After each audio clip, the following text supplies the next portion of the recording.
और ये बहुत विश्वास के बाद सुनना, जिस दिन आप सच्चे मन से पुकारेंगे उपाय आपके पास होगा, उसी दिन उपाय होगा, उसी दिन। उसने गुरु को पुकारा, गुरु उपाय, गुरु उपाय को भी कहते हैं, गुरु तारक सत्ता है। गुरु का स्मरण किया, गुरुदेव आपने तो कहा था प्रज्ञावान पुरुष होगा, ये तो दुराचारी निकला। तो वो पुत्र जो गाय से प्रकट हुआ था, गौकर्ण प्रकट हुआ और पिता को उपदेश देने लगा, धर्मम भजस्व सततम। आप पिता धर्म की ओर लौटें, वो धैर्य देता है, वही साहस देता है। शुक शास्त्र कथोज्वलम, मैं उस शुक के शास्त्र की, उस कथा की उज्ज्वलता को प्रकट करूंगा। ज्ञान यज्ञम करिष्यामि, मैं ज्ञान यज्ञ करूंगा और ज्ञान के माध्यम से अपने उस भाई का तारण करूंगा।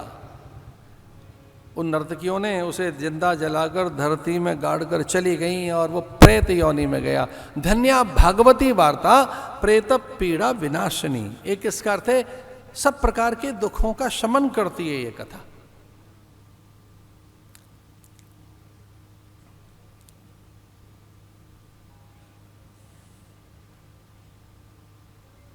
वो बांस में छुपकर बैठ गया, उसका अंश। 7 दिन की कथा में वो बांस में छुपा हुआ अंश मुक्त हुआ। कहीं कहीं हमारी आसक्ति रहती ही है। हमारी जो आसक्ति है व्यक्ति, वस्तु, पदार्थ, द्रव्य, रस, इनमें कहीं कहीं रहती है।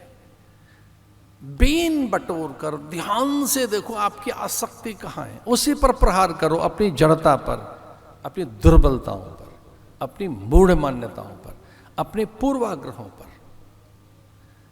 इसे कहेंगे पुरुषार्थ। पुरुषार्थी वो है जिसे अपनी दुर्बलताओं का बोध है, जो अपनी दुर्बलताओं को जानता है, जो अपनी कमजोरियों को जानता है, उसी को पुरुषार्थी कहते हैं।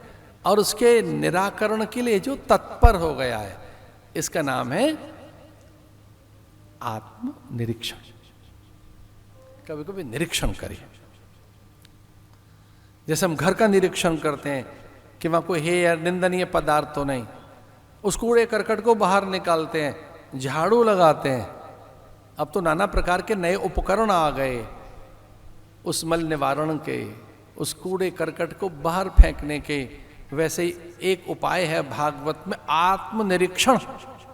ये भागवत की कथा आत्मनिरीक्षण है। और जैसे निरीक्षण करोगे तो सुधार की कामना और भावना जगेगी कि मुझे सुधरना है। कूड़ा दिखेगा तो फेंकने की भावना आएगी।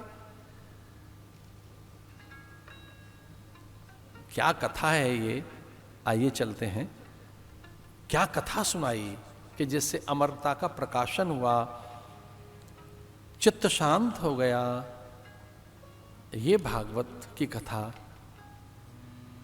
क्या है, उस दिशा में चलें तो ये घटनात्मक, स्तुत्यात्मक, उपदेशात्मक, गेयात्मक, रसात्मक, लयात्मक, जपात्मक है, ध्येयात्मक है। जिस पैटर्न पे आप सुनना चाहें, जिस शैली में आप इसे अपने भीतर गढ़ना चाहें, इसमें तो बड़े उपदेश हैं।